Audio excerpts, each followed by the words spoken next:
Bonjour chers auditeurs de l'ODJ Média, notre chroniqueur de l'ODJ partage son avis et sa réflexion dans un article qu'il a intitulé « Le mouton, entre calvaire des familles et opportunités économiques du marché », qu'on écoutera ensemble dans ce podcast. Notre chroniqueur présente son point de vue initial de cette manière. Un calvaire économique pour les familles modestes, la montée vertigineuse du prix du mouton. Le marché du mouton pour la Eid al-Adha est devenu un fardeau insoutenable pour les familles modestes.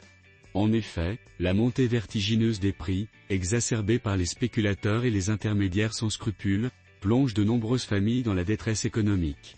Le coût minimum d'un mouton, autrefois abordable, a triplé, atteignant maintenant des sommets entre 3 000 et 6 000 DH, voire plus. Les ménages se voient contraints de recourir à des mesures désespérées telles que les crédits à des taux usuraires ou la vente de biens personnels, pour s'acquitter de cette tradition non obligatoire, mais culturellement ancrée. En outre, la politique agricole inefficace et les effets de la sécheresse ont détruit l'autosuffisance nationale en matière de cheptel, transformant une pratique paysanne historique en une opportunité lucrative pour les grands éleveurs et les intermédiaires privilégiés par les subventions et les crédits. Cette situation aggrave les inégalités sociales et économiques, appauvrissant davantage les paysans qui, autrefois, jouaient un rôle crucial dans la stabilisation de l'économie rurale. Finalement, les choix politiques erronés hypothèquent l'indépendance alimentaire du pays, renforçant une dépendance dangereuse aux importations et aux dynamiques de marché mondial, tout en marginalisant une paysannerie pourtant laborieuse et compétente. L'auteur met l'accent sur l'importance de ce point en affirmant que opportunités économiques et gestion des pénuries, les aspects positifs du marché du mouton.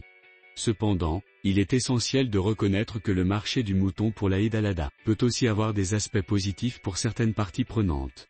Les intermédiaires et les importateurs, par exemple, bénéficient d'une dynamique économique qui leur permet de saisir des opportunités de profit et de créer de la valeur ajoutée dans un marché en forte demande. La prime de 500 DH par tête et l'exonération des droits de douane et de la TVA accordée par le gouvernement visent à stabiliser les prix et à répondre à une demande domestique massive, estimée à plus de 6 millions de têtes. Cette mesure, bien que critiquée, démontre une tentative de gestion proactive des pénuries et des hausses de prix dans un contexte de crise agricole liée à la sécheresse. De plus, les politiques d'importation peuvent être vues comme une nécessité temporaire pour pallier les déficiences locales, offrant ainsi une solution rapide pour maintenir la tradition et satisfaire les besoins des consommateurs. Enfin, bien que la situation actuelle soit difficile, elle pourrait aussi inciter à des réformes et à une réévaluation des politiques agricoles, ouvrant la voie à des solutions durables pour renforcer la résilience et l'autosuffisance de l'élevage national, et par conséquent, améliorer les conditions de vie des paysans sur le long terme. Rédigé par la rédaction de l'ODJ. Merci d'avoir écouté ce podcast de l'ODJ Média. N'oubliez pas de vous inscrire sur notre newsletter quotidienne à partir du portail odj.ma.